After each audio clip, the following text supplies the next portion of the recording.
Bonjour à toutes et à tous, je m'appelle Philippe Pfeiffer, je suis auteur et conteur. Au départ, je voulais faire deux vidéos séparées.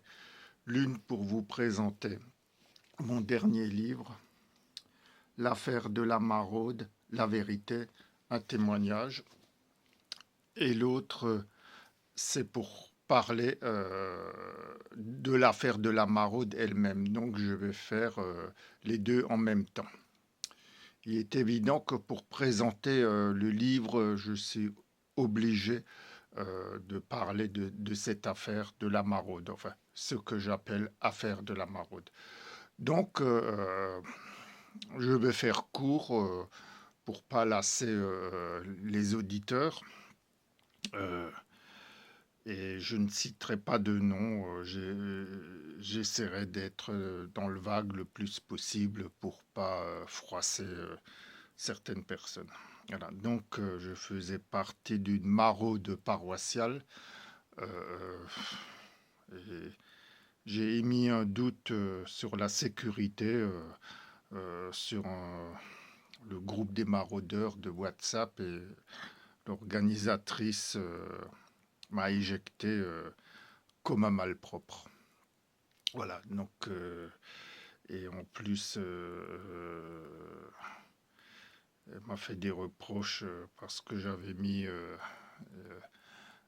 parlé de mes livres, notamment Le Soleil du Sacré-Cœur de Jésus, un livre chrétien. Voilà, donc c'est une couche supplémentaire, je l'ai très mal pris.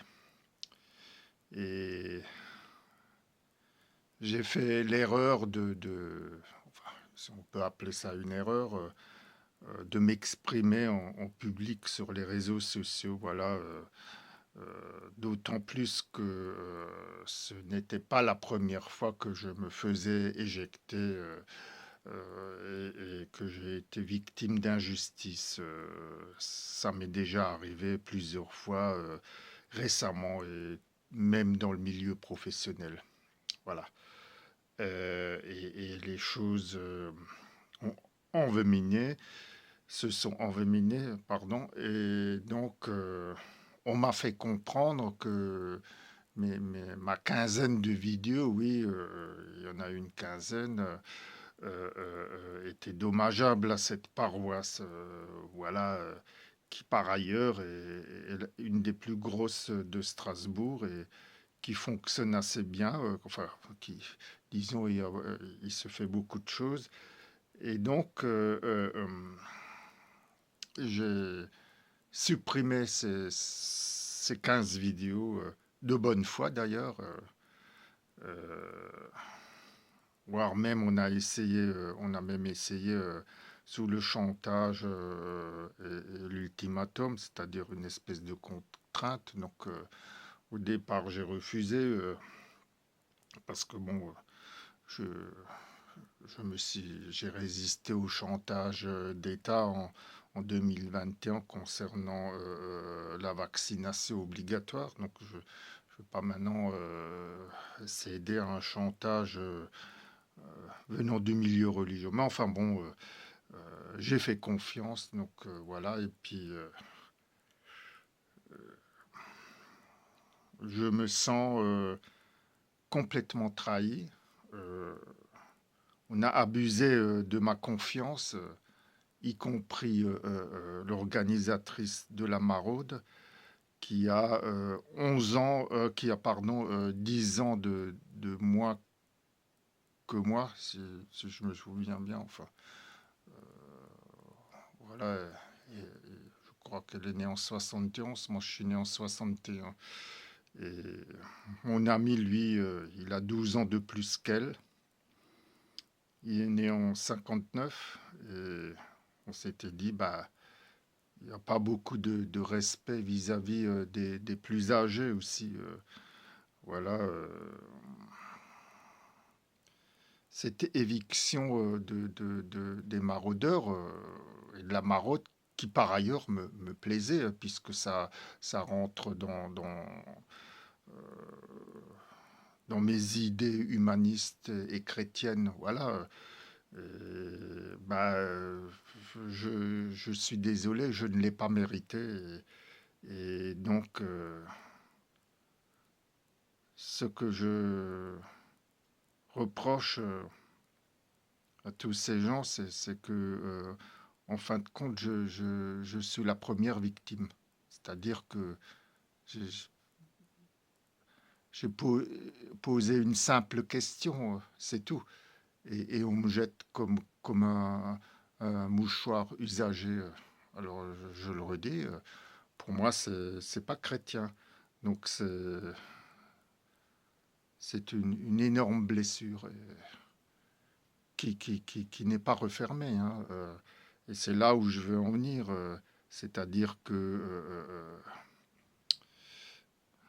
la paroisse a obtenu une certaine tranquillité, mais moi, euh, qu'est-ce que je deviens en tant que membre de cette paroisse? Qu'est-ce que je deviens en tant que chrétien? Euh, voilà. Donc, je suis assez perdu spirituellement. euh, et j'ai l'impression qu'on se fiche de ma gueule, que je suis vraiment une quantité négligeable pourvu que la paroisse soit sauvée. Et donc, c'est difficile à supporter, c'est difficile d'en parler sans nommer les gens, sans être précis. Voilà. Et je ne m'attendais pas à ça. C'est-à-dire que je ne m'attendais pas à être jeté comme ça euh, d'un milieu religieux dans lequel j'avais confiance. Voilà. Et j'ai osé dénoncer certaines choses, et- mais les choses continuent comme avant. Donc ce qui me fait dire que j'ai raison. Il y a de l'hypocrisie et plus grave encore, il y a de la fausseté. Euh, cette personne qui m'a éjecté est aussi artiste, enfin, entre parenthèses, hein, artiste. Et son œuvre que je ne nommerai pas non plus est, à mon sens, tout sauf chrétien. Et c'est pas beau. Je ne sais pas ce que ça signifie. Euh, si ça veut être beau, ben c'est raté. Pour moi, c'est une œuvre satanique. En aucun cas, ça ne peut être une représentation de la Vierge. C'est satanique. Et donc ça, évidemment, quand on dit ça, évidemment, on bouscule un peu les choses.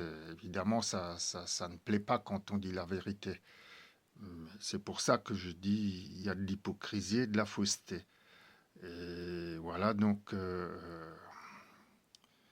j'envisage, je suis vraiment sur le bon chemin pour quitter définitivement cette paroisse que je ne nommerai pas. Et ça sera peut-être même suivi de pire. Je vais peut-être même quitter l'église parce que, en fin de compte, ce qu'il aurait fallu faire n'a pas été fait. Loin de là. C'est-à-dire, il aurait fallu mettre les choses sur la table. Il aurait fallu crever l'abcès une bonne fois pour toutes et être honnête. Et j'ai vraiment l'impression que ce qui était important, primordial, c'était de sauver la réputation de la paroisse parce qu'elle a bonne réputation. Enfin, voilà, jusqu'à maintenant. Et donc, je pense que la réputation est sauvée, mais pas moi. Moi, je ne suis pas sauvé. Moi, je suis une quantité négligeable et moi, personne ne me sauve. Voilà. Mais qui, quelle est cette paroisse pour laisser partir de cette manière-là un des siens? Voilà, je pose la question. Et là encore, c'est encore une fois, c'est pas chrétien. Alors oui, je suis plutôt quelqu'un de droit, de sincère. Je suis attaché à la justice et à la vérité. Et je suis humaniste, je suis idéaliste. Je me suis fait énormément d'illusions et, et je tombe de très haut. Donc voilà, ça c'était le préambule pour vous présenter le livre que j'ai écrit. Donc voilà, toujours sur Amazon au prix de 11 euros, je crois. Donc l'affaire de la maraude, la vérité, témoignage. Voilà. Alors, je vais vous lire d'abord la quatrième de couverture et ensuite l'avant-propos parce que c'est important. C'est un livre qui a été très éprouvant à lire parce que je ne vais pas bien ni moralement ni spirituellement. Donc il a été très difficile à écrire. J'ai essayé de l'écrire le mieux possible et de m'étaler le moins possible aussi. C'est-à-dire que c'est, je ne rentre pas dans les détails. Je ne veux pas euh, que le lecteur soit ennuyé. Donc c'est un condensé de l'affaire. Et alors vous allez me dire, oui, c'est ma vérité. Non, non, c'est pas ma vérité, c'est la vérité du Christ. Donc je vous lis la quatrième de couverture et ensuite l'avant-propos. Dans ce récit brûlant, Philippe dévoile les trahisons, les injustices, les manipulations qui ont jalonné son parcours familial, professionnel, associatif et spirituel. Au cœur de cette tempête humaine, une maraude paroissiale qui, sous couvert de charité chrétienne, révèle les mécanismes d'emprise, d'hypocrisie et de pouvoir qui gangrènent certains milieux religieux. Entre blessures intimes, quête de vérité et fidélité au Christ, l'auteur raconte sans détour comment sa confiance a été brisée, comment les masques sont tombés et comment l'écriture est devenue sa seule arme face au mensonge. Un témoignage sincère, dérangeant, profondément humain. Un cri du cœur contre la trahison et un acte de foi envers la lumière. Donc voilà la quatrième de couverture et donc en fin de compte c'est pas un avant-propos, c'est une note liminaire. Les événements racontés dans ce livre sont issus de mon vécu, mais ils sont présentés à travers ma sensibilité, ma mémoire, ma subjectivité et ma lecture spirituelle du monde. J'ai volontairement modifié les noms, les lieux, les circonstances et certains détails afin de préserver la vie privée de chacun et d'éviter toute confusion inutile. Il ne s'agit pas ici d'un réquisitoire, mais d'un témoignage intérieur.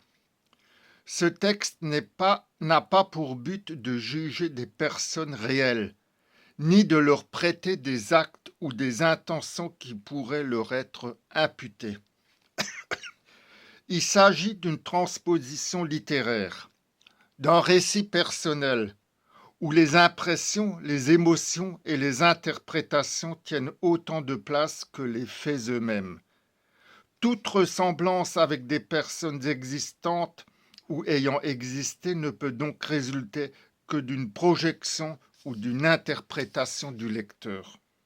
Je raconte ce que j'ai ressenti, ce que j'ai compris, ce que j'ai traversé.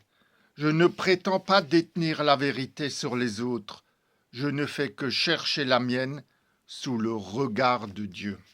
Voilà, ça c'était la note liminaire. Euh,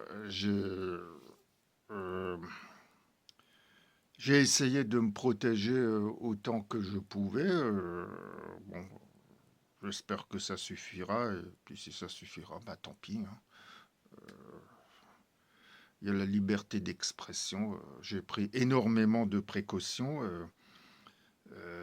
pour que je ne sois pas attaquable. Mais bon, si le diable veut m'attaquer, il le fera quand même, ça c'est sûr. Mais je suis un soldat du Christ et je compte bien le rester jusqu'à mon dernier jour sur cette triste terre. Alors voilà, je risque de me répéter, je suis tombé de très très haut. Euh, je sens beaucoup, mais vraiment beaucoup d'hypocrisie, de fausseté, de coups bas. Ça me pèse énormément parce que je croyais, comme je dis dans le livre, être entre de bonnes mains. Et je n'ai pas l'impression d'être entre de bonnes mains. Euh, il faut en avoir du courage pour dénoncer les agissements du démon. Et, et malheureusement, le démon, il a de multiples visages. Et avec cette affaire, les masques sont tombés. Et l'arrogance a pris le dessus. Et l'arrogance et l'orgueil est d'autant plus terrible qu'il se part des atours de la spiritualité. Et voilà, donc ma vie a été jalonnée d'affaires pareilles parce que toujours j'étais dans certains milieux, je croyais bien faire et puis je me casse la figure à chaque fois parce que j'ose dénoncer certaines choses. Je, je n'ai plus rien d'autre à ajouter. La vidéo est déjà assez longue. Je vois qu'elle dépasse déjà 17 minutes. Mais je n'ai pas mérité qu'on me traite de cette façon-là parce que je suis quelqu'un d'honnête et de sincère et je resterai toujours auprès de Dieu, je resterai toujours croyant, je prendrai toujours modèle sur Jésus-Christ. Ça ne changera pas. Par contre, il me paraît difficile de continuer dans un milieu euh, qui a des manières de cette sorte-là. Ça me cause énormément de problèmes. Voilà, j'espère que j'ai été quand même assez clair, même si, si je censure une partie, mais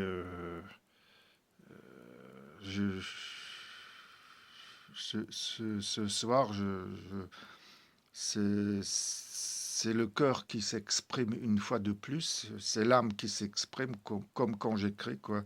Et la déception est immense, immense, vraiment.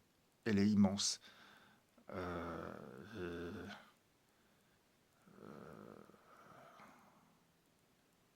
et je ne veux rendre personne responsable, mais quand même, avec ce qu'on me raconte en plus de ça, ce qu'on m'a raconté avant, je ne rentrerai pas dans les détails parce que je ne veux pas aller sur d'autres terrains que cette affaire de la maraude, mais euh, euh,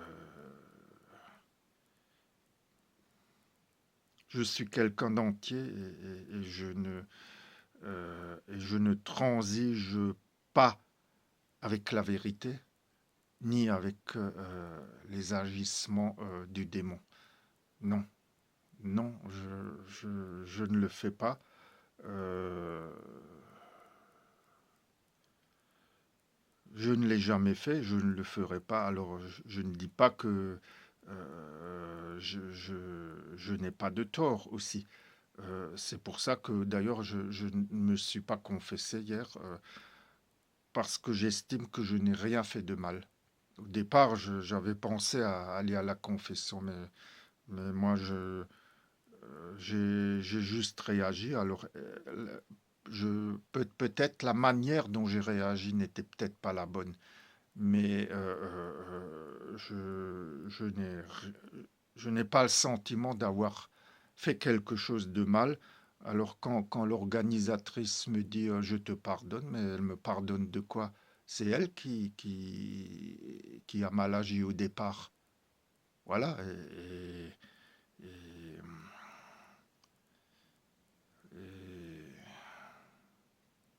et c'est elle qui incite les autres à mal agir, puisque ça ce mal-là nous rend quasi invisibles. Ça, l'invisibilité sociale, ça, j'en ai parlé dans mes livres. Voilà, j'ai dépassé 21 minutes. Je vais m'arrêter ici. Je vais arrêter de me plaindre, mais au moins, on peut me laisser une chose, c'est que je suis sincère dans mes propos. Je suis pas faux et hypocrite comme certains dans cette paroisse. Merci de m'avoir écouté. À bientôt. Au revoir.